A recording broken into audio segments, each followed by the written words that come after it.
Okay, so we've got a really good list of attendees joining. We'll just give it another couple of seconds. There's still quite a few people joining at the moment, I think. Thank you to those of you that have already joined, and hopefully you can hear me. If there are any issues as we go through and any questions, please just make use of the Q&A box, and we will stop at opportune moments to make sure we're answering those.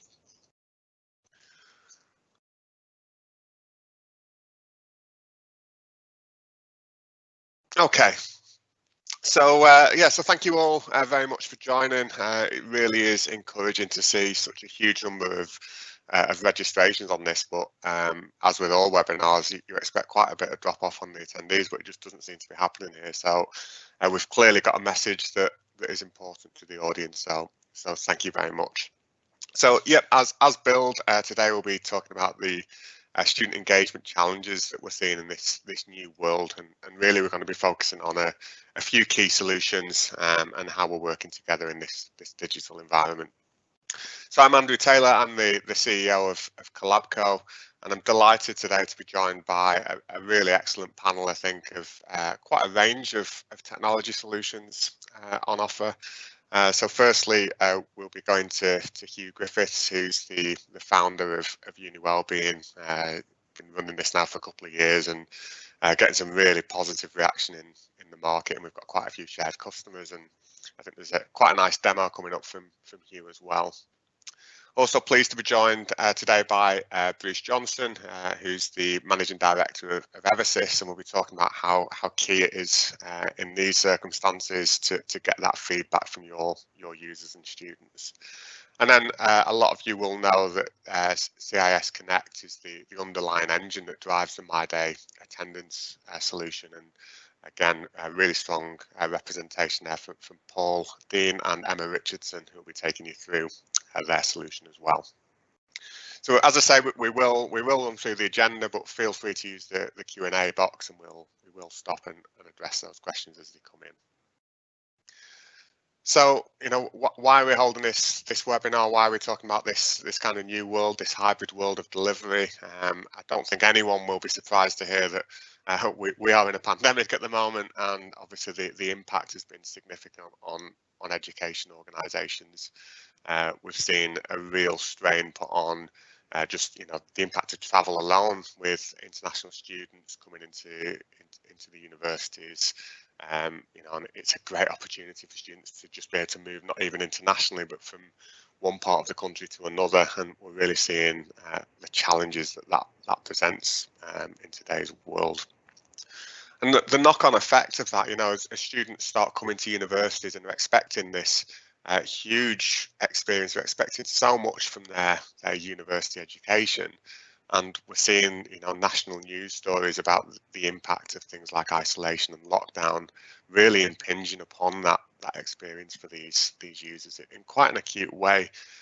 And we see not only the real-time impact of students locked in halls and trying to stop the spread of the infection, but the knock-on effect is that we will start seeing things like mental health impacts, anxiety and depression really started to become even more prevalent in what was a really challenging area anyway. And I think what we'd really like to start sharing with you today is the lessons that we've learned in the first half of this year as universities and colleges, as our existing customers and many new customers have come onto our platform and come into our ecosystem, how we're able to help cope with this real challenge and real need. And we'll be talking a little bit how we rely on experts and industry leaders in the field to bring these key services into the forefront of the digital experience for students. And we still want to talk about student engagement. This isn't just about managing through a crisis and helping people deal with the stress of that. We actually really want to make this learning experience as memorable as it can be for the right reasons as well as the negatives. And we've pulled up this quote here from Paul Cochrane, who actually talks about the importance of caring and connection within this engagement, and we will start seeing the impact of that in these circumstances as well. So to introduce what we have as a myday ecosystem, and really what we don't claim to be is experts in every part of education. What our platform aims to do is bring all those key services to students on whatever device they choose to use, on whatever time of day, on whichever campus, on whichever setting they want to engage with this information. We want to pull all this together into the myday ecosystem. When it comes to things like well-being, attendance monitoring, student feedback, and right through to learning management, assignments, etc., we're not going to try and deliver those services to you. We're absolutely going to go and find the experts. And today, as I say, I'm delighted to be joined by a selection of those that we work very closely with, and in a really compelling way. And as we switch more and more to online, we're seeing that is fully supported by higher education institutions. That is what they want to be able to do. It will allow our customers to reach that wide range of students wherever they may be. Also allows students to engage with their campus education, whether that's digital or physical, as we move forward, and really to try and provide this ecosystem and platform to make sure that students have exactly what they need at that point in time. And we describe this as a virtual handshake.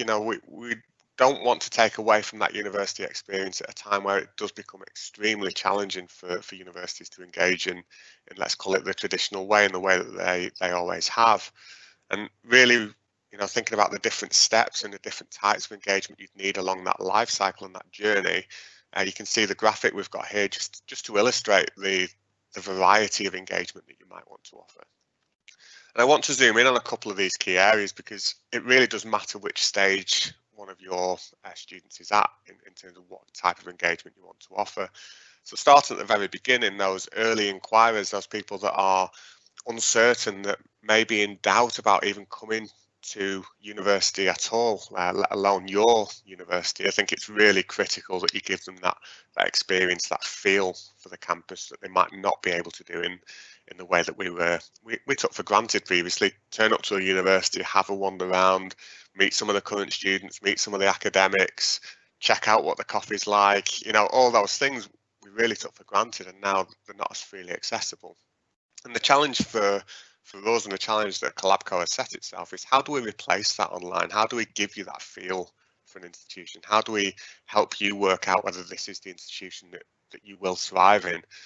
And this is where we've built this personalised experience as you go through those stages. So whether that's a virtual tour, whether it's accommodation information, whether it's just a nudge along the application process, whether it's a re-engagement because someone's dropped out of that continuous process, then we've got those tools available to define that journey for students. And I think one of the real misconceptions in this area is that universities want as many students as possible, and I don't think that's quite true, actually. I think the important thing here is that you find the students that fit well with what your ethos is and what your institution is trying to deliver.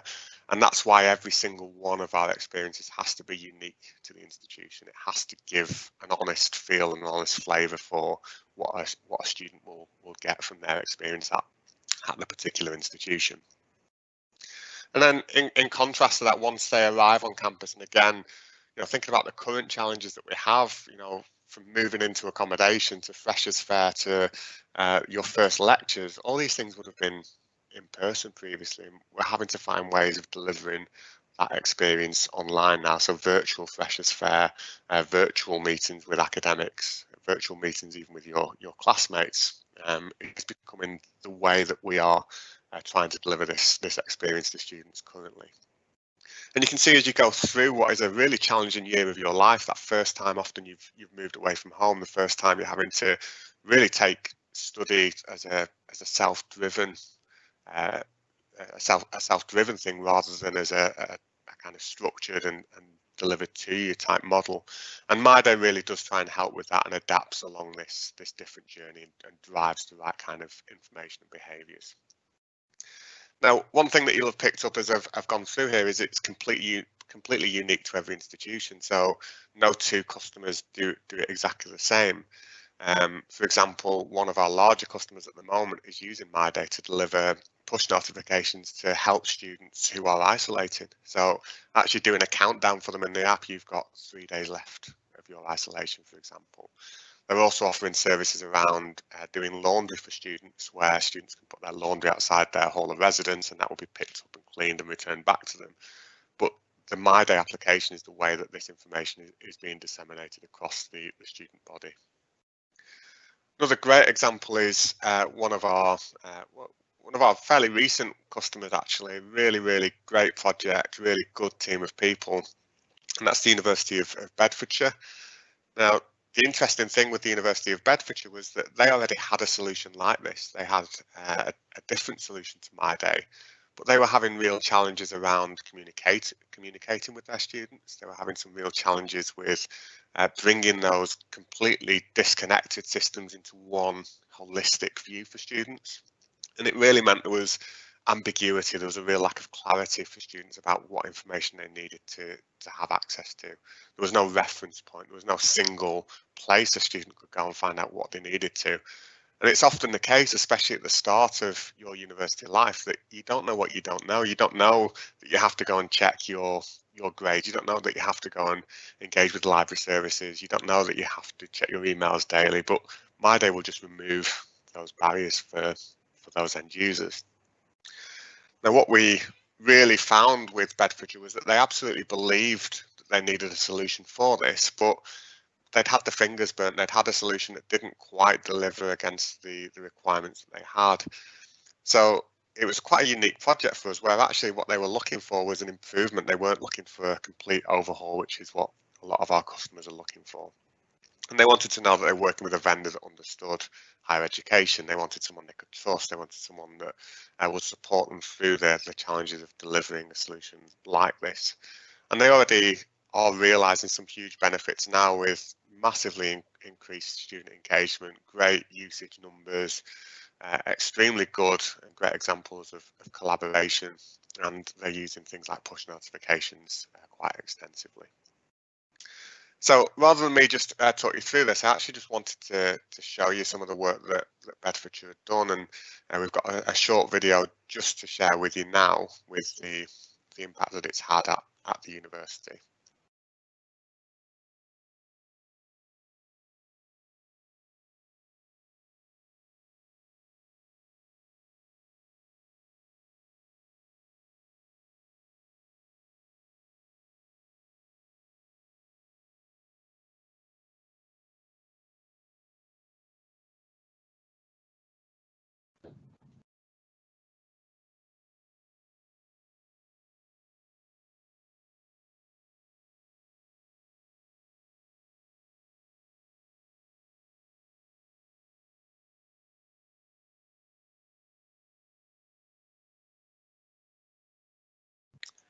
Okay, so I don't think the audio is coming through. So what we'll do is we'll share the link to this video afterwards, and you can feel free to have a look at your convenience. I do apologise for that.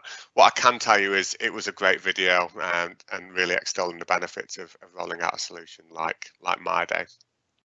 So without further ado, I'm delighted to introduce a great colleague and friend, Hugh Griffiths, who founded UniWell a couple of years ago. And I'm going to hand over to Hugh now, who's got, not to set your expectations too high, but a great demonstration as well of a fantastic solution. So Hugh, over to you. Thank you, Andy. Just trying to share my screen now. It's I think the great thing about this, Hugh, is that at least people will know it's live. Let me just have a look again.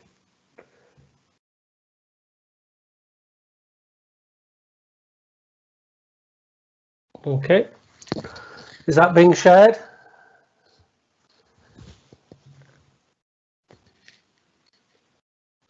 Not currently, I don't think. No, Hugh. Oh, I know what it is. Yeah.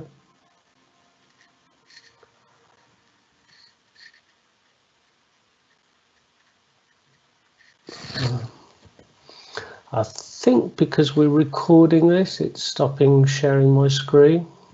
I think that's what it's coming up with. Do apologise about this. We did go for a run through. Let's see to screen recording.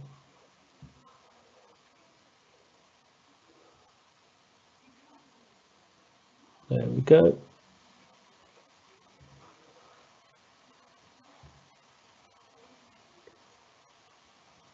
I'll try that again.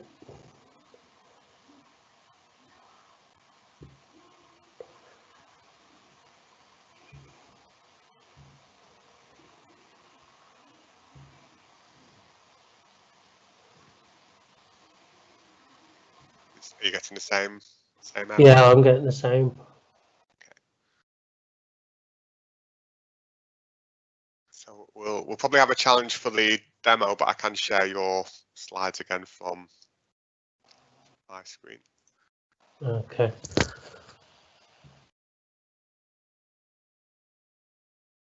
Okay, so hopefully those slides are coming through now. I'm happy to move them on for you. Not as slick as we would have liked to, but I think the message will still come across.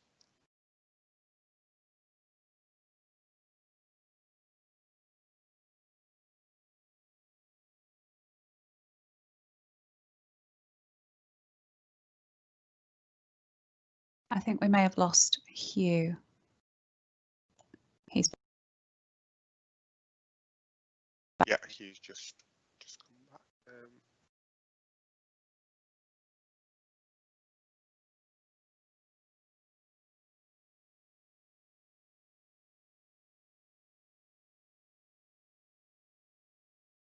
Tracy, is that okay? Yeah. Hi there, sorry about that, just had the mute on. Would it be okay for Bruce to go when I try and sort out the security on my Mac? Sure, no problem. Yeah. Bruce. So delighted to introduce Bruce, who's the MD from Eversys. I believe Bruce will share his screen. I'm here. I'm going to try and share my screen. You see that? It's coming through now. Yeah, there we go. Okay. Thank you. Slightly ahead of schedule. I'll just quickly run through my slides and then we have an actual live demo. So today we're outlining the ability to take students' pulse through a survey, relatively traditional across a number of our customers, but earlier on in the module, particularly in these times, but also then the capacity to identify students at risk through students' own expressed sentiments, and then also the ability to close the student feedback loop. So as I just quickly summarised, engaging students has always been critical, but at in these times, it's even more challenging now. I have a son who's just started at Glasgow and is currently in lockdown, so I'm kind of seeing it from the parent side as well. And what a number of customers are doing, as I say, are introducing a student pulse survey roughly around week 3 to get very early feedback. So a student pulse survey acquire students' collective perceptions of the teaching quality and their satisfaction for a module leader audience.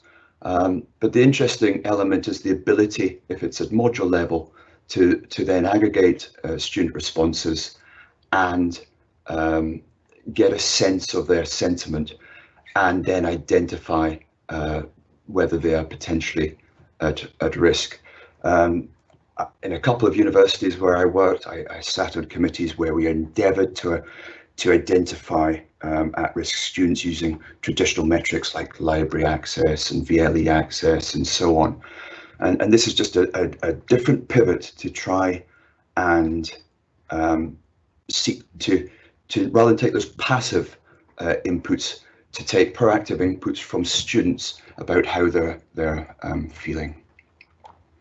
So we have a range of outcomes, obviously improving student engagement, reduce student attrition, but also within that seeking to give the module leader feedback and provide reflections from the module leader back to the students to truly close the feedback loop. So I'll quickly in this presentation show a student pulse survey, one at course level, show the kind of feedback that a module leader can receive, Also then how a module leader would provide the feedback to students, and then use the comments that students provide individually, aggregated up at university level, so that one gets a sense of what the collective student body is saying. And then also how one can go about identifying students who are at risk.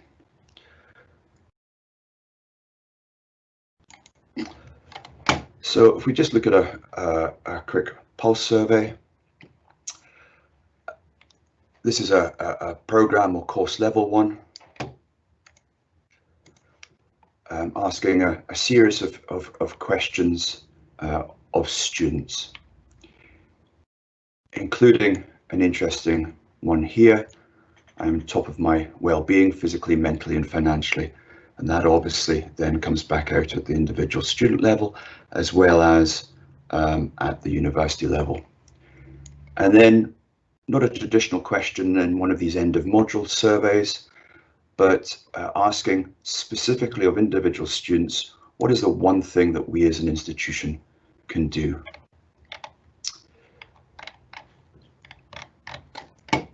So then if we log into one of the EBIS's systems,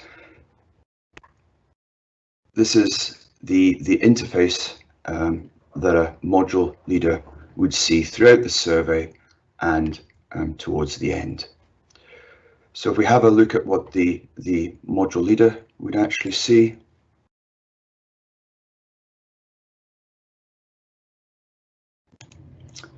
we have a report on their specific module. We had it's just test data, obviously. Total 10 responses, response rate of 100%. And what we're feeding back to the module leader is the aggregation of student responses. And this first response, for example, I'm confident I can succeed on this module, shows that the average response is below agree. And we have some values here, and the institution here has set a quality indicator set at an expectation of an average response of agree or above. So this comes out as yellow and so on. And then at the bottom, we have the actual comments that have come back from students.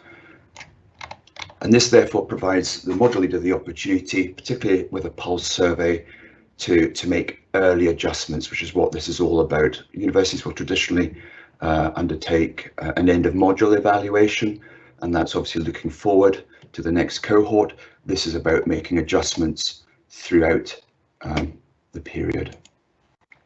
I should add that we've got full redaction capability in there, so any inappropriate words or whatever can be removed.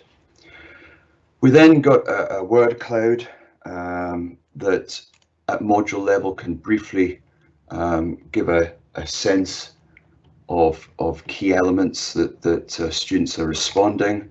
We've got positive, neutral and so on. So if we look at negative, we can drill down and see actual comments that students are providing.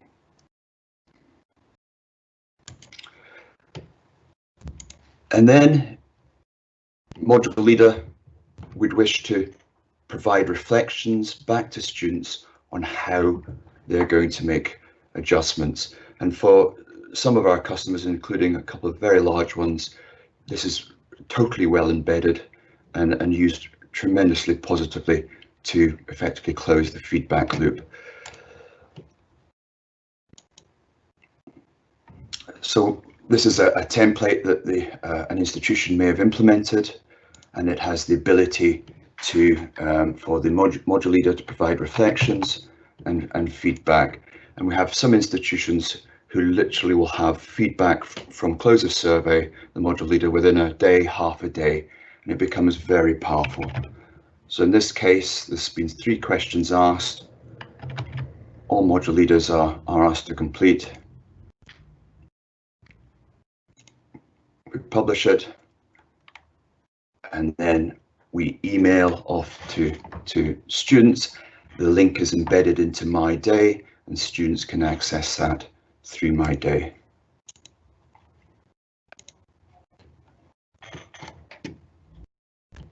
And that's an example of the report that a student would receive. So all students who are registered on that module or program would receive feedback from the module leader and a summary of all the aggregated responses in relation to each question that was asked. And it can be pivoted and displayed in different ways depending on the student's own choice.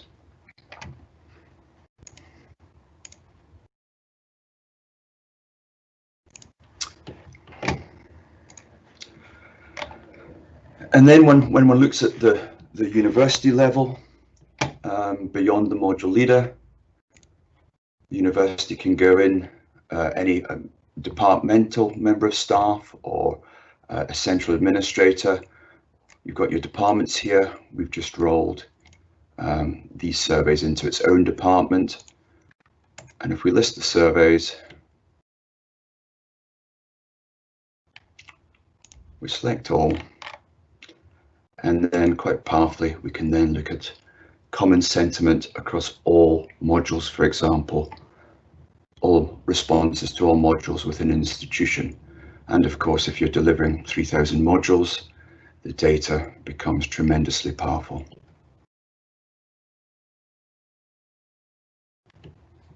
So we've got overall, positive, negatives.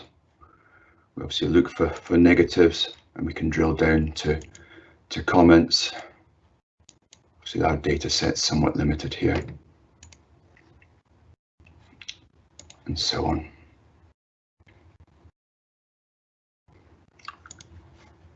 And then moving on to the area that interests me quite a lot is identifying students at risk. What we've demonstrated is the value to the university in terms of looking at it from through the module prism or the program prism. Now, if we load our dashboards,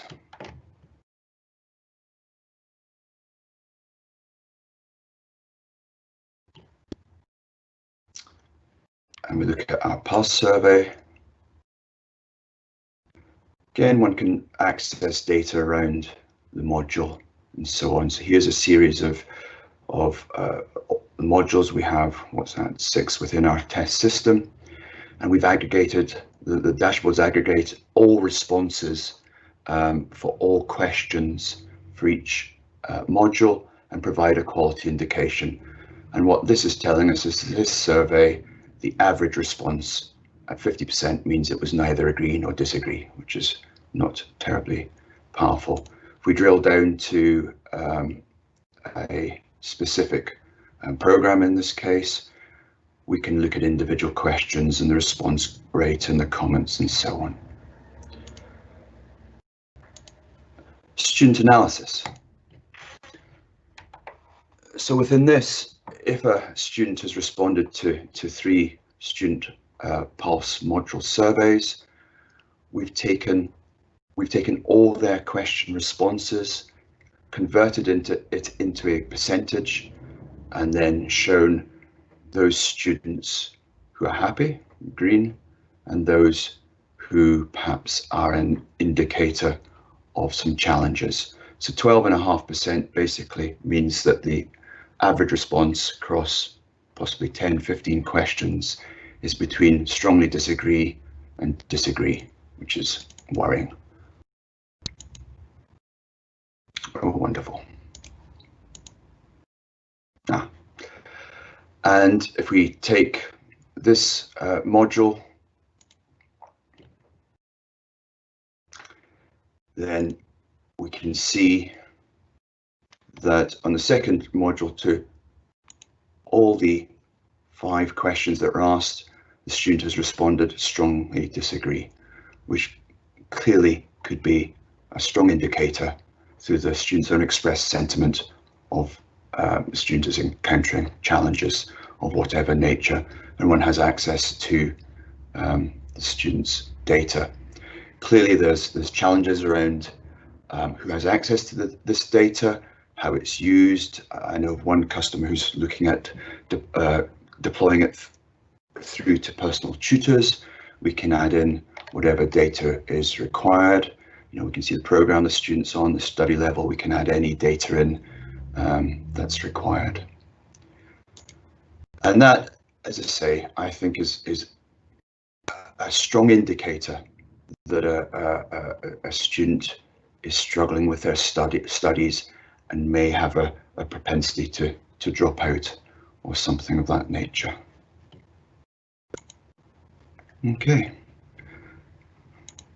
and that is the end of my brief presentation. It's worth saying we've been going for over 20 years and have 60 plus institutions across the UK and Ireland with EBASIS or EVA exam deployed, and that's the end of my presentation.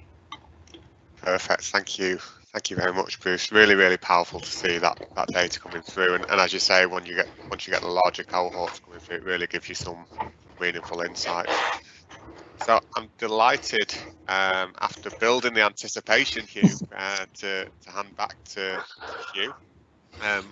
While you've built some anticipation on your presentation, you have now got to follow Bruce, which is tough. You would have been much better following me, but never mind.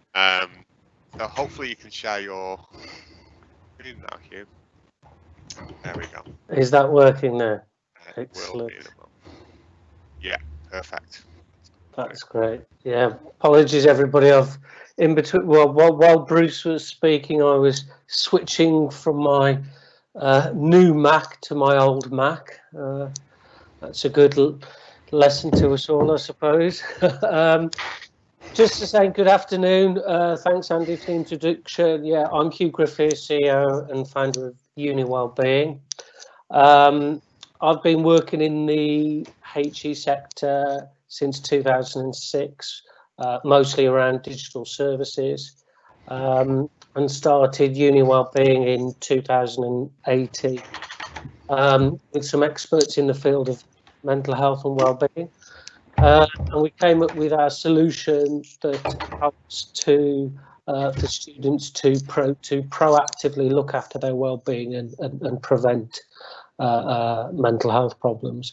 I've got a number of slides that I'll take you through, and then I'm going to hold my breath as I go through a live demo of Wellbeing and a demo of myday as well, and show you how we actually integrate those together. So here's some customers of ours. As we launched at our first customers in 2019 after obviously developing the product, and we obviously continue to develop the product as well. One of the key things is that this isn't a commercial product that's taken sort of outside the university sector and brought in. We've actually developed this from the ground up. It's designed for universities, designed for staff, and designed for students. So it's very much, it's all purpose built for universities. Why did I start developing this? Well, here's some surveys. These are sort of annual surveys that are taken by different various companies. And obviously during my time in HE, I saw this growing demand for mental health services. And whilst universities were doing a great job about counselling, offering one-to-one counselling, offering information, I just felt there was this void in sort of well-being services, trying to encourage students to develop techniques and tools to actually cope with any difficulties that they get into. Sadly, obviously, since COVID, there's been further studies, and obviously these figures are getting worse at the moment. And there's a lot of evidence as well of what is the impact of poor mental health on universities. Retention's a big problem. Students dropping out with mental health problems has more than trebled in recent years. Poor mental health is associated with poorer academic outcomes. A lower sense of belonging and engagement is strongly linked with lower retention rates and higher dropout rates. and obviously reputational damage. We've seen all the, the students being within accommodation blocks. The reputation for those use of universities, even though that they're following all the guidelines, is being affected. And COVID is obviously placing all of these under even more pressure now. Very interesting to me. I'm sure we're all familiar with the phrase blended teaching, blended learning. Now I've started to hear the phrase blended student services or blended approach to mental health and wellbeing services. So it's even more important than ever now to have a sort of digital provision in the wellbeing area. Of course, this isn't just happening to universities, happening to all industries. COVID has accelerated the need for moving online. And universities have done the same. They need to offer a blended service. They've obviously been doing that for some time around teaching and learning. It's something new around student services. It's mostly been sort of on campus and local help. And now we're seeing where solutions such as ourselves, UniWellbeing, is actually being put in place to help students wherever they are. We take a whole university approach to this. This is regarded as best practice across the education sector. UniWellbeing has been designed from the ground up to support the whole university approach, so we can support universities on that journey. UniWellbeing offers a personalised experience that configures itself depending on whether you're a student, future student, staff, whether you're a first year student.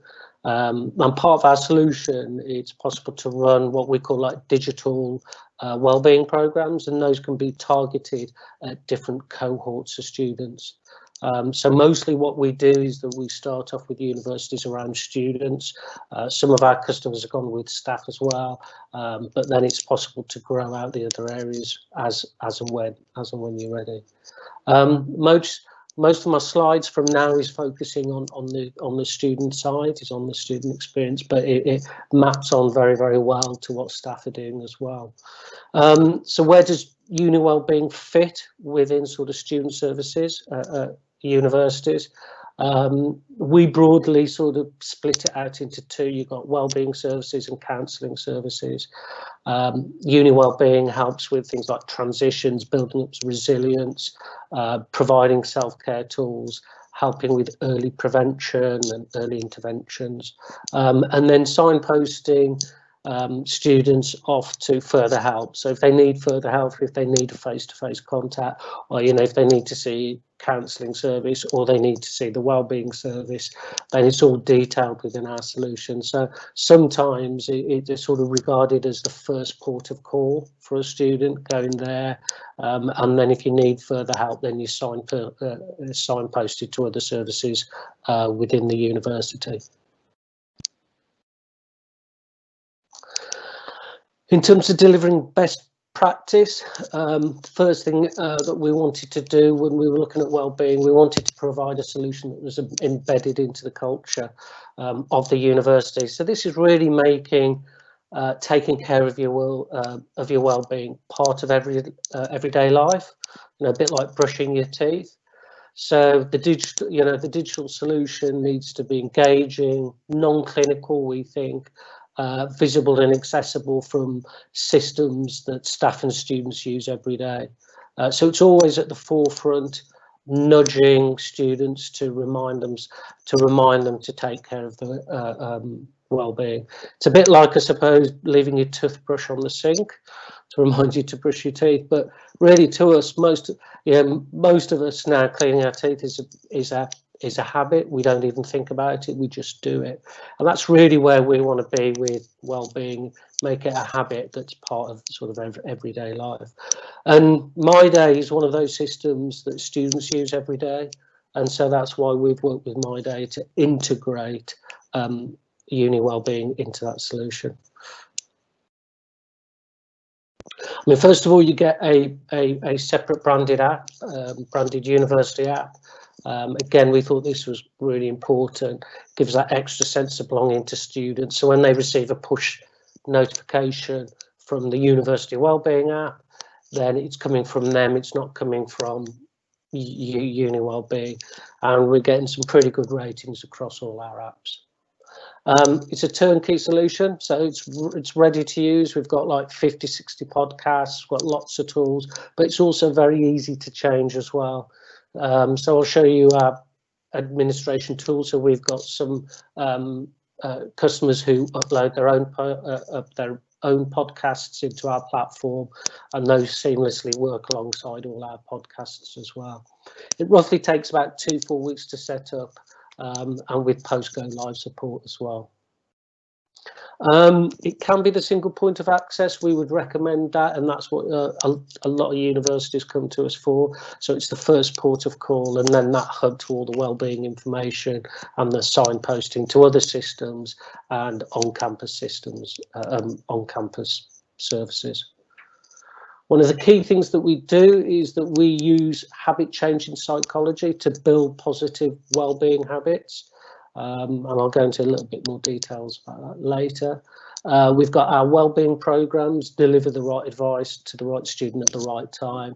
So this is really preempting common issues. So first year students maybe feeling isolated in October, maybe looking at their budgets in November. So we've got a series of like messaging that goes to those cohorts of students, and it works exactly the same for staff as well. It spans all aspects of wellbeing, so from financial, social, physical to mental.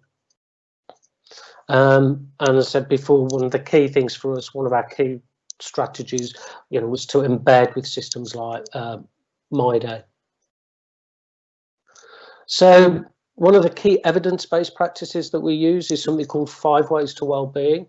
And it's very well used across the healthcare system and educational institutions. It's used in various formats. Some universities use it a lot, some a little bit.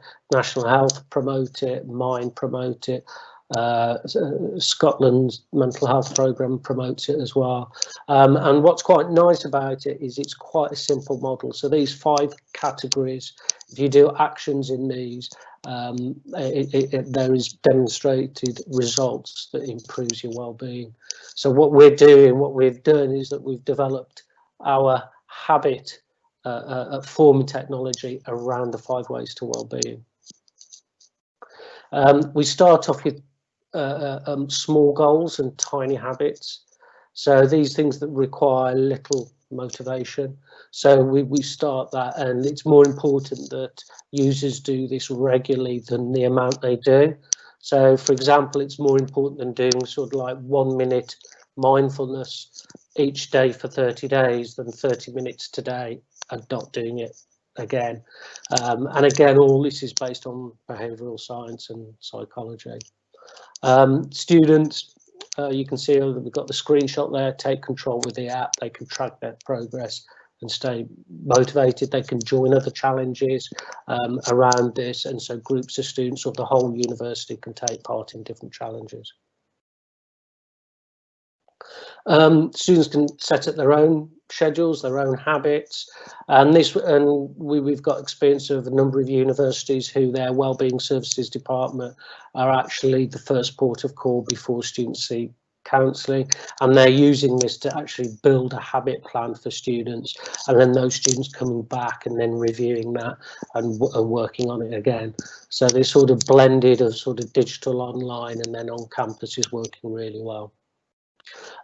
Students or wellbeing services, we can select from like a 7-day wellbeing plans to like combat common issues. So there might be a 7-day plan to reduce stress over exam times, 7-day plan to reduce anxiety. We've actually got plans for COVID, lockdown, etc.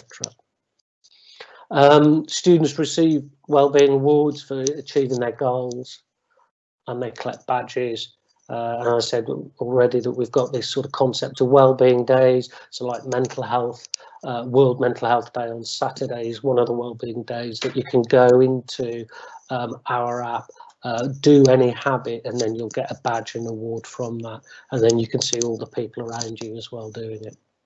So we're really trying to create these communities and unite students around common wellbeing goals. In addition to that, we've got a series of self-manage or self-care podcast tools and courses. We've got a series like CBT self-help tools and podcasts that help students develop coping strategies to overcome unhelpful behaviours and develop positive mental health.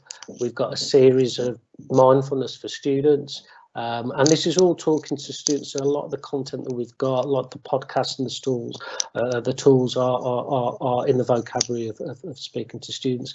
We've got a series of relax and focus tools as well. And then we've got an I Need Help Now section, which help students to develop skills when they feel vulnerable and get quick access to crisis services. One of the other key areas that we've got are these wellbeing programs. So these are these messages that we send out, you know, might send out 1 a week or 2 a week, depending on the time of year. But this is really helping students to get through key transitions and preempt common issues that students of that cohort might have in a particular time. These are done through scheduled messaging and nudges via app notifications. You can schedule them or you can send them instantly as well. So we've got tailored programs based on categories, so you could have international students who are first year having a special wellbeing program for them. You can have a special wellbeing program for like postgraduates on a campus. So if you've got international campus, you could have separate tailored programs for each student cohort.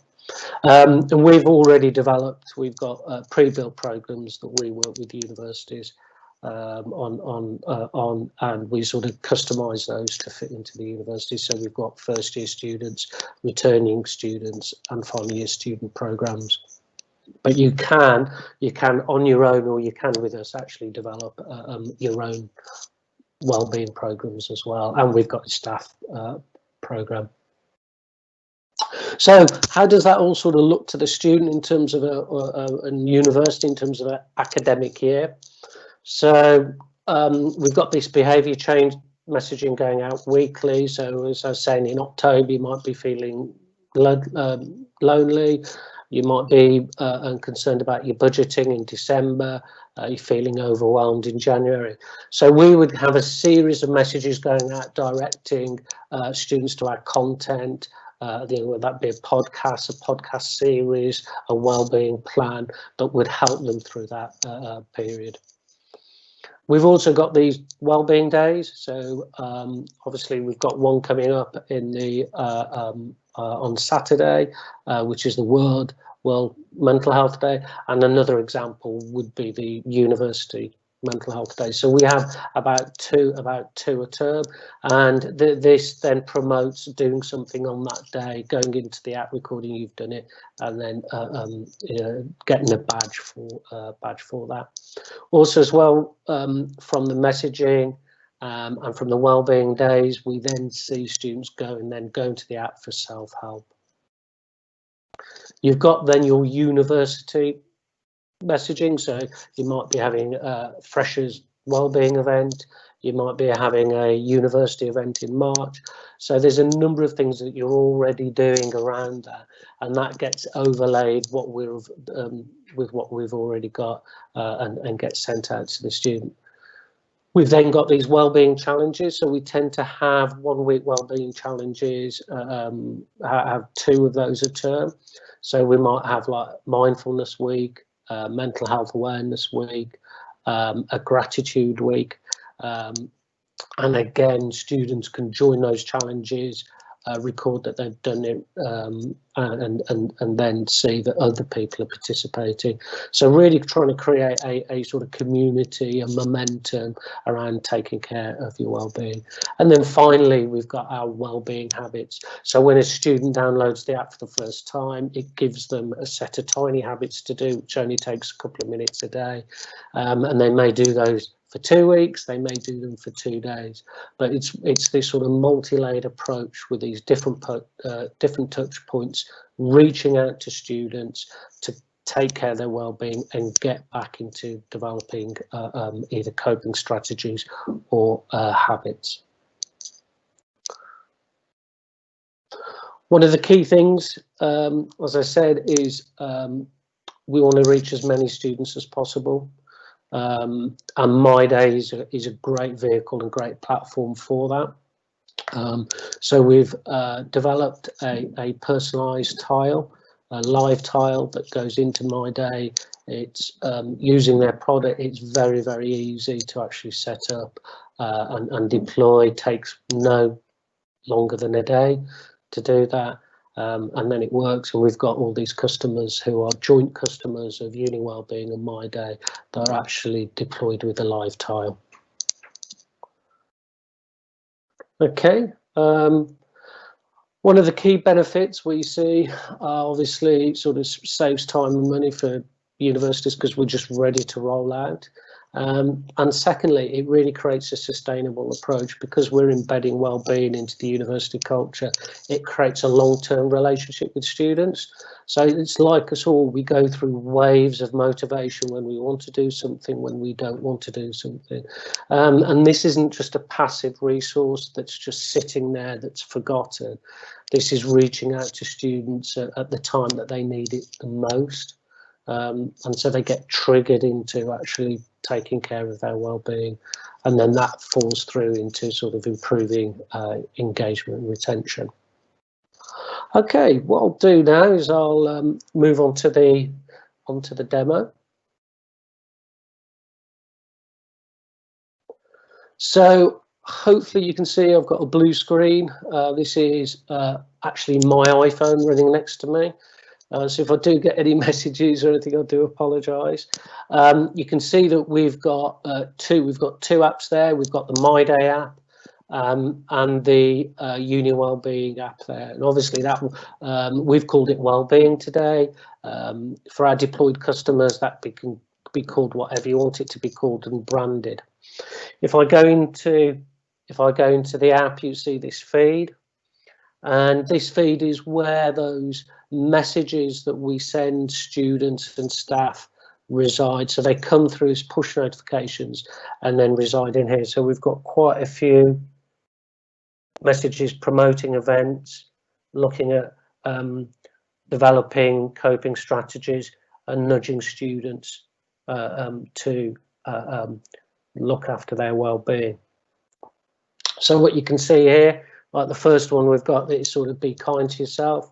So if I click on the self-compassion podcast, that goes straight into the self-compassion.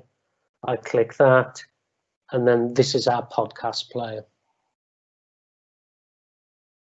And then we've got, and then users can rate the sessions, you recommend it.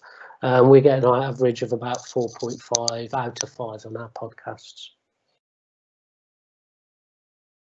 So that's a really easy way of sending information, and you can access tools in there. So we've got breathing tools, so that button can take the users to anywhere within the app or any other website as well. You can see at the top right, we've got hands in the shape of a heart. This is what we call I Need Help Now. So this is your access to crisis services. So when a student onboards and registers with the app, they're told all about that. So if I click on that, it's got are you in crisis, need to speak to somebody, and all this is configurable, so it can be very different for your university. It's different for obviously future students, existing students and staff as well, directing them to different places where they can get help. If I go into Finding Calm, that's another one of our podcasts that we've got, which talks about the breathing. We've got then what really popular amongst counsellors are these flashcards, and it's all about your senses, and this is called a grounding technique. Very useful if you're going to go for an interview or an exam, or if you have a panic attack, just to actually reduce that anxiety. And another tool that we've got here is a breathing control as well. So we provide, things might work well for some students and not so well for others. So we, provide all these different tools. And what we do as well, there's lots of good breathing tools out there, but what we've decided to do is bring some of these tools in so it's really accessible to the students, so we can promote it in the app, access it. And for things like this, we can promote this straight in myday. They can click the myday tile and it would take them straight to here as well. So it gives us a lot of the freedom and increases engagement with the student.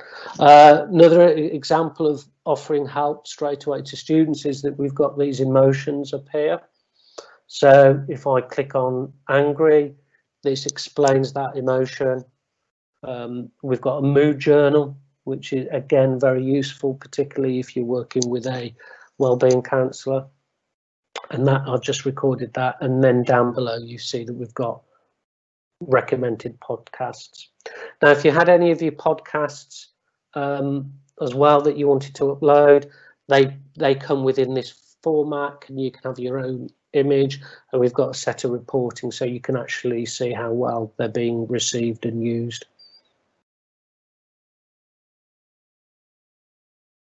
Okay, so what I'll do now is I'll go into our admin portal.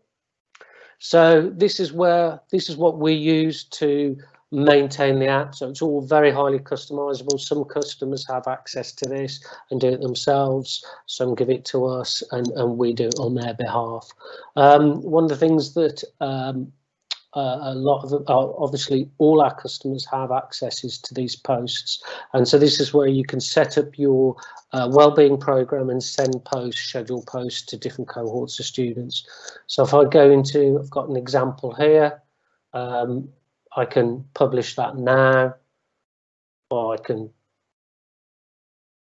schedule to publish and put a date and time in.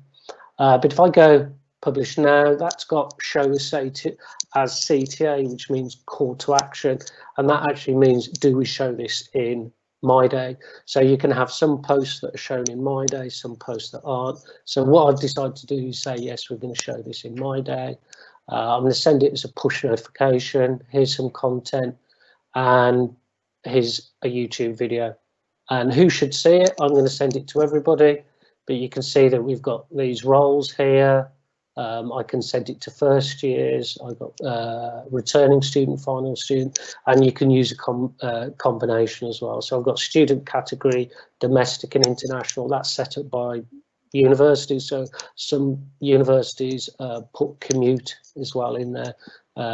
So you can really refine the wellbeing program. So if I submit that and go back, you can see that I've got push notification. There's a clear link between wellbeing and student success.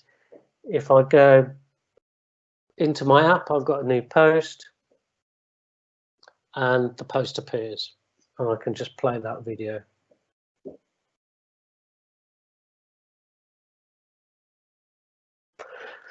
So that really is a really nice vehicle for disseminating information and nudging students to look after their well-being.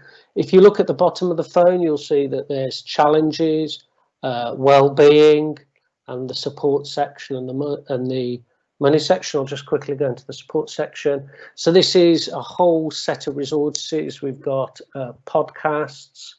They've got podcasts on coronavirus, coping with uncertainty, holding on to help. We've got a whole suite of mindfulness podcasts, productivity. We've got tools in there like the Pomodoro. We've got programs on stress and anxiety. We've got our 7-day action plan. So we've got examples here for lockdown and exam stress. And again, this is highly customizable, so we can change this very easily, change the look and feel, reorder it to fit in with the university. But this is the format that we tend to use. And then at the bottom, there's personal wellbeing support. Who are your wellbeing team? Do you want to make an appointment, etc. And then in the middle, we've got our 5 ways to wellbeing. So this is our habit forming technology used with the 5 ways to wellbeing, and you can see that I've completed a number of habits today, and I can record those. So, for example, here I've got some challenges. I've got global active challenge, and what that means global is that we can actually run challenges, wellbeing challenges, across all our customers at the same time. And so this is really exciting when you've got lots of different universities working towards the same wellbeing goal. Again, trying to create that sort of part of everyday life, that wellbeing community, and you're not alone. You know, lots of people are doing this. So if I go into be active, I click on badminton. Yeah, I've completed that. How many minutes have I done? You can see it straight away converts to steps. So with our approach, everything on the active side is converts to steps, whether that's swimming, whatever, and that means that anybody can take part within these challenges. And if I go back into my global active challenge, you can see that then I've got my steps have been increased. Okay, so that's a whistle-stop tour of UniWellbeing. I'll go now into myday. So if I click on myday, you can see that I've got all these. You can see that we've got a tile at the top. This is personalised, so it knows I've got one habit to complete. It's got that post about the wellbeing team. It's saying that I should join the gratitude challenge. So all these are managed within UniWellbeing and then obviously get delivered into myday. But if I click on the wellbeing team there, that's taken me straight to that post. So what we've done as well with myday is what we call like deep linking. So as soon as you click a tile message within myday, it goes straight to the correct point within UniWellbeing. So then I can start playing that video again. If I come out, and I've got one habit to complete today, that goes straight to the wellbeing screen. If it comes out and says, I've got my 7-day gratitude challenge, that goes straight into the 7-day gratitude challenge, and I can join that now. So you can see that the integration that we've done with myday, it's really personalised. They're really well linked together, and it takes us straight from myday into UniWellbeing. Okay, I think that's my session over. Amazing as always. I love seeing the demo. Literally every time I see it, there's new stuff in there. Thank you very much, Hugh. And yeah, we've worked really hard together to try and make that seamless as possible from myday to UniWellbeing. I think it's really key, just as you say, getting it front and centre and building those habits. Thank you very much. I'm now delighted to hand over to Paul Dean and Emma Richardson, who are going to take us through CIS Connect and attendance management. Paul, are you able to share your? I'm hoping so. Here it comes, yeah. Can you see it? I can see it's coming, I think, yeah.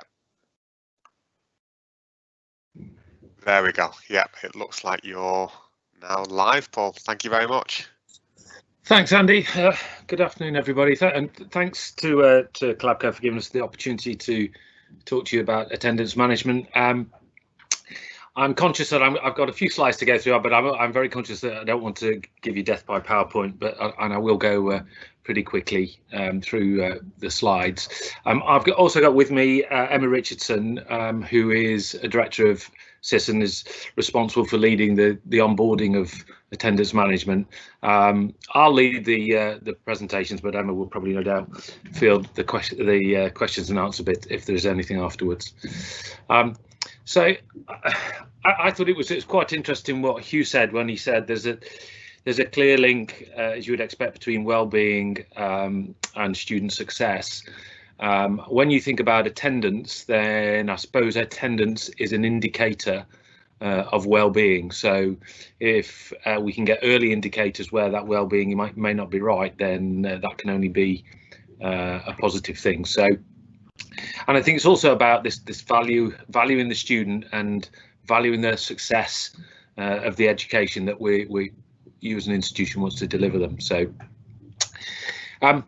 just looking at a few key points about why we should collect attendance data. There's certainly over the last 2 or 3 years, one of the main drivers has been around UKVI TFL compliance. International students are a very important cohort for the majority of universities, if not all, and you have certain legal obligations to fulfil as part of that, and also you've got programs that are running where you've got certain professional compliances issues related to attendance that you need to meet as well. As you would expect, it's a way that we can identify student welfare issues, again related to well-being, which will enable you then to intervene at an early stage and identify students that will need some support, and that's all built around your student retention strategies. And interestingly, it's a couple of years old now, but we looked at some data from HESA on what would happen if you improved your student retention by 1%, and it was averaging out at something like £500,000 per annum would be an improvement in terms of the financial benefit to the average university, which is not insignificant. So the student progression and looking to drive those improved academic outcomes, again, is all linked to attendance data. And it is, when you look at the whole spectrum of student engagement data, so the analytics related to library attendance, submission of work, etc., attendance is a key element. And what it would allows you to do then is a fairly deep analytics driven understanding of student learning patterns, even if I can't say it properly. And all along the way, we're trying to enhance the student and staff engagement and satisfaction with the whole process. So where do you start with this? Well, before we even start talking about technology, it's really important that your organisation has an attendance policy. It's the sort of thing that we're going to be asked for through the onboarding process. We're going to be asking a lot of detailed questions around this. What are the exceptions to the policy? What are the key performance indicators you're looking for around attendance? What sessions do you want attendance data from? Do you want to take attendance at all sessions? Are there certain sessions where you want to record attendance as a percentage for the student and others not? What is authorised absence and how it is managed? What is late? How do we define what is lateness? And then what is the role of the academic in this process, and how you see that in terms of attendance, and when and how do we intervene when the numbers are maybe not what you want them to be, and how does that escalate through your own workflows? So there's quite a few questions that need to be answered, and you may be in a situation where most of those are already answered and you've got a clear policy. Where do you start from and implementing the system? Well, our attendance management with myday, it starts at the timetable. So we need a feed from your timetabling system that tells us what the academic session is that's taking place, where and what time it's taking place, who is the academic or are the academics, and what students we're expecting to attend. So we're talking about personalised timetables. That's the most important part of the process, is to get that timetable feed into the attendance module, and through that expectation then we can obviously begin to take attendance and provide you with a huge amount of data. The key here, and we've been doing it for quite a while, but and there has been lots of different technologies around, and actually if we want to take an ID, a student ID in an academic session, we can actually take it from any any variety of devices. So you could take it through swipe cards, QR codes, biometrics, Bluetooth beacons. Those are technologies that have been going on for some time. What we're trying to do, and I think with myday, is we've come up with something that we think is far simpler to implement. It removes any hardware, because what we're doing is in effect using the student's phone or even their laptop. So physically, what happens is that the academic would walk into a room, but this will also apply remotely. The student will have a list of the sessions that they've got today. They'll select the session that they're in. The academic will provide an 8-digit code that is generated dynamically for that session by our application, and the academic can access it through their phone or again through their desktop. They provide the code to the student enters the code, and that's the whole process finished. The academic doesn't need to mark people if they're absent, because we will automatically assume if they haven't self-registered they're absent, but the academic can also override any booking that's made by a student. So for example, if they see a student who's obviously not in the room and all of a sudden there's a code entered in, they can override that if they want to do that. And every time a student transacts through that entering of that code, we date and timestamp that. So the system is calculating whether somebody is late, or actually indeed whether we still, because they're so late, we might mark them as absent. And those are all settings that are set up in accordance to your guidance through the onboarding process. Now, what I wanted to do is just show you very quickly, rather than dive in, because trying to do a live demo with attendance is very difficult, because it is truly live. This is I'm showing you what is a register of students who are expected on a session, and then you can see that they've been marked present or absent. And just to illustrate, you can see that oops, that's me pressing the wrong button. I'm assuming I can go previous, yeah. So there's an override button. You can see that where the academic can override, but the academic can mark present and absent and do a manual take of a register if they wanted to do that. It's also worth pointing out, you can see that on that register in front of you that somebody has been absent and there's a reason, and that's an authorised absence. And that enables the academic, they click on the reason button and they would know that that person's got some medical leave or compassionate leave at the moment. So that's a register. It's also really important to note that a student, even if they're not timetabled, can still register their presence at an academic session, and we mark that as an additional student where we're not expected, but we can then, according to whatever rules you want us to adhere to, then can be part of their attendance calculation. An academic also, as you can see, there's an add student button at the top. They can add a student to a register if needs be, and indeed they can change any of the details if they have the permissions to on the session. So if we wanted to change the location, add an academic, change an academic, then and change the date and time, then an academic, given the permissions, could do that. So that's where you're in effect compiling all the data. So those colours are changing in real time as students walk through the door, and all that data that we collect is then available real time for us to then do any analysis or intelligence work that we require. And there's lots of different levels that you can work at in terms of data.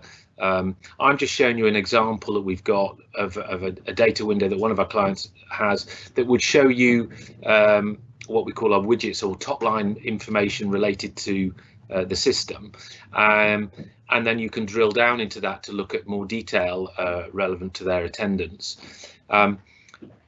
Any of the data that we have, we then build what we call a data grids that allows you to filter and group a little bit like Excel, and any of that data also can go out into products like Excel for you to do your own analysis. What we're finding more and more is that a lot of universities have already got their own analytics tools or BI tools, and we've got an API that provides that data, and that data can be virtually real time, feeding into if you've already got existing analytical tools. Because when we talk about intervention and well-being, as has already been pointed out, there are a number of factors that go towards that decision-making process, not just attendance. So attendance needs to form part of that whole process. So what I just wanted to explain very quickly, how does the data flow? So as you can see in front of you, what to the left, you've got data needs to come in from the timetabling sessions. It needs to come in from student records. Also, we need all your data from your staff for the academics. We also use your university single sign-on so that nobody has to sign into our application. They just use the university sign-in. That feeds into student attendance management, which then enables us to, through myday, to then take that attendance record, and then we're pushing that data out into analytics. Okay, so when we're going through the onboarding process, we're focusing on those 4 data feeds to make sure they're right. Once we've got those, then we can start to take attendance. That feeds through myday. And the critical thing here is when you're using the myday app is you're not introducing any more applications for the student, because we know if we keep it simple for the academic and for the student, then the data integrity increases massively. By going down this methodology, this purely digital methodology, you're not introducing, in effect, another application for the student to monitor their attendance or to register their attendance. So just to summarise that, why myday attendance? I think the technology is bang up to date. It's cloud-based. It's very, very easy to turn on. We've got a lot of experience in the university space. We've also got a lot of experience in system integration. It's flexible. It's easy to implement. You know, unfortunately, I guess with what's happened with COVID is that this blended learning environment, the solution we're talking about lends itself to a blended learning environment. We're already we have a couple of universities using it in a blended learning environment. So it's one of those that is easy to roll out as long as there's a bit of thought given to exactly what needs to be achieved in the first place. Okay, so I think that's probably enough on that. I don't think there's anything else I need to cover at this point. I'm sure I've gone very quickly. I'm sure there are loads of questions and answers that are probably in people's heads, but please feel free to do that through the Q&A bit. But hopefully that just gives you a little bit of a flavour of what you need to think about with attendance and what the myday attendance application looks like. Back over to you, Andy. Perfect. Thank you very much, Paul. Yeah, great session as always. So yeah, we have had a few questions that have come in actually. So I've tried to compile them here. So I'm going to try and do is share this slide so we can just talk through these. There's questions for each of the panelists actually. So that should be coming through any moment now. So yeah, so firstly, just in order that they've come through really. So Eversys, Bruce, if you're still available and on the session here, the first question is about Eversys being available in myday as standard. From a myday perspective, we have the integration. We are ready to turn that on. From your perspective, Bruce, is that the case as well? It is. Well, it depends what one defines as standard, but there is an additional cost if you are already an Eversys customer to deploy the Eversys integration with myday. Perfect. So yeah, Eversys customer and the myday customer, there's a cost to, I guess, turn on the integration from the Eversys side, and yet myday has the capabilities then to pull that through. Thank you. The second one, again, still on the same area here, but encouraging students to participate in surveys. So I guess this comes from that common kind of survey fatigue type perspective. You know, there's a lot of questions being asked of students. How do you encourage that, Bruce, and make sure people are responding to these surveys and pulses?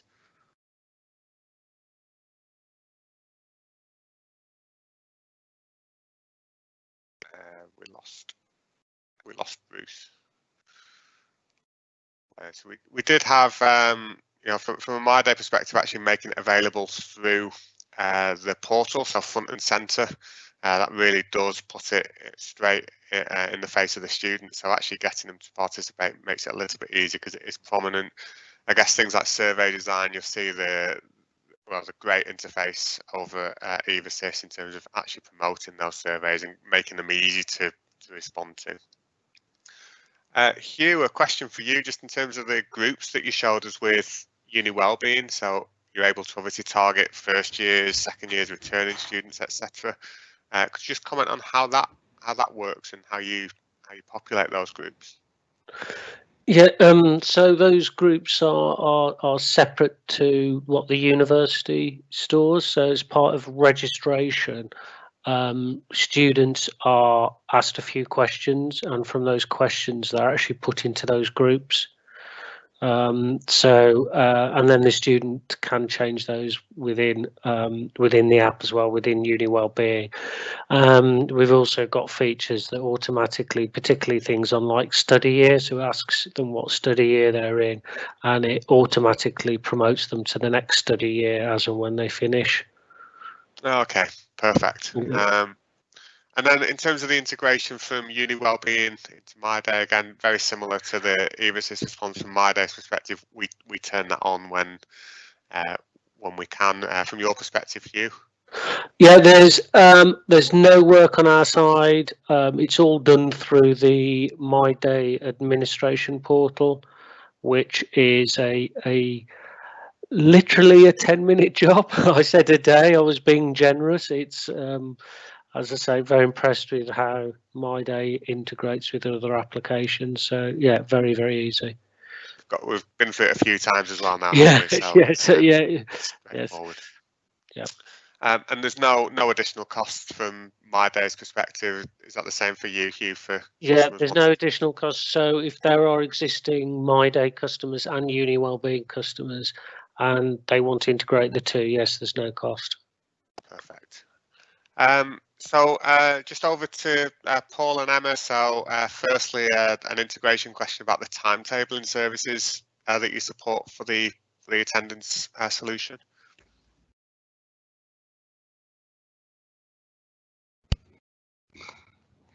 Sorry, Andy, I'd muted myself. Yeah, no problem. Scientia with Syllabus Plus, and I think CISAM, but I'd need Emma just to confirm that or not. I'm not quite sure actually, but obviously, and we do quite a lot of work with Scientia and know them pretty well, so they cover the majority of the estate, the university estate. Perfect.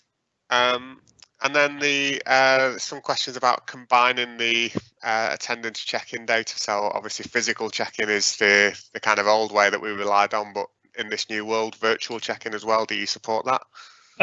Yeah, the point I made was that we actually can take a student ID from a number of different sources. So if you're already taking some physical data, then yeah, if you can give us a student ID, then we can do the rest.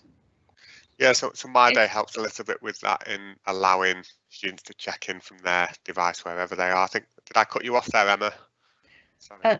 I wasn't sure whether the question meant with delivering virtual sessions rather than actually, so that via Teams or via we're taking data for sessions that are done online as well as that are delivered either through Teams or other means. So yes, we can combine on-campus sessions and online. Yeah, I think it's worth making the point. I didn't pick up the virtual bit, thanks Emma, but if you're talking about virtual sessions, then what's currently happening is that when people are running remote sessions, the academics are whatever platform they're using are putting, there's a chat platform, and they're putting the code in the chat platform. So when a student comes onto the virtual session, they're just entering the code into their application from that. I think at some point some of these platforms will develop an API that we may well be able to use to take the attendance from the API. But because it's all still relatively new, even Teams doesn't have an API yet. It's still to happen. Sure, and kind of just following on to link to that question, so allowing students to check in online. The question, I'll read it as it's phrased: can the student cheat by doing that without actually being in attendance? Sorry, say that again. So the ways of, I guess, circumventing the system and actually checking into a session that you're not in attendance of. Yeah, this is is often the debate about the validation. So when we're talking about the code, we would consider that as what we call as a primary validation. There is, we can consider, and the system is capable of taking secondary validation, potentially from GPS. I think there's some real issues with that for students to put location services on, and they're not going to. And I think when I was a student, I wouldn't want anyone to know where I was. There is, the potential that we could take it from a wireless network. So if they log on to the campus wireless network, we could take that as a secondary validation. And I think that's something that myday and ourselves have been talking about as a possibility, because one of our customers is considering it. What we've said to them is, why don't we go with primary validation first? Let's look at the integrity of the data and see if we have an issue. And then if we do, then we'll have to do something secondary. Absolutely, yeah. So kind of common sense prevails, doesn't it? Yeah, absolutely. Perfect, thank you very much. And then the last few questions, I think fairly quick to just respond to here. So whether it's possible to have any of these solutions without having myday. So I can answer on behalf of all the panelists. Yeah, it absolutely is. You can absolutely get these solutions as standalone solutions. Can the myday interface be customized? Yes, 100%. If you have a look, if you literally search for myday on an app store, you'll see a huge variety of interfaces available on the platform. And the final one is whether single sign-on is supported by myday. So we absolutely attempt to make everything single sign-on. We do rely on the third-party service making that possible for us, but the vast majority of modern services do allow that. So thank you for those questions. If there are anything, and if there is anything that comes up after this, feel free to reach out via the channel that you did in order to register. And just finally to summarise where we were, and thank you all firstly as attendees for joining, and thank you to the panelists. It really was a pleasure to sit here with three great organisations doing incredible things. And I think if we summarise what we've tried to put together in this webinar for you is a complete end-to-end solution that will not only allow you to measure the engagement and really not just quantitatively but qualitatively as well through things like Eversys, combine that with attendance data, but proactively engage your students from a wellbeing perspective. The preventative, certainly in the wellbeing space, the preventative activities are much more powerful than the reactive ones, and I think the platforms that we've seen today really do combine in a really strong way. And I'd really encourage you just to think about how students can connect with your campus, whether that's a digital experience or an online, compared to a traditional physical experience. We already know that students are using their own devices. They're bringing a wide range of technology to university, but I'd also make sure that we acknowledge that not all students have the latest devices, so making sure your digital provision allows for students to access on even desktop PCs on campus, or older laptops and mobile devices as well. It's also important to remember the different stages of the journey that a student would be at. An academic journey, although it's short in a temporal sense, in terms of the difference between coming in as a first year and leaving as a graduate, that journey is absolutely immense, and I think we really should consider how we engage at each of those points. And the final point, just to summarise, is just measure, react, and improve. We can get as many touch points with our students as possible. We want to use the technologies that they want to engage with, but make sure we are reacting when we see issues or we see data indicating a problem. So, as I say, a real pleasure to deliver this session today. Thank you for the unbelievable attendance, and actually I'm really great to see that despite some technical issues along the way, we've actually maintained our attendees from the beginning as well. So that just leaves me again to thank the panelists. Thank you for joining, and yeah, take care.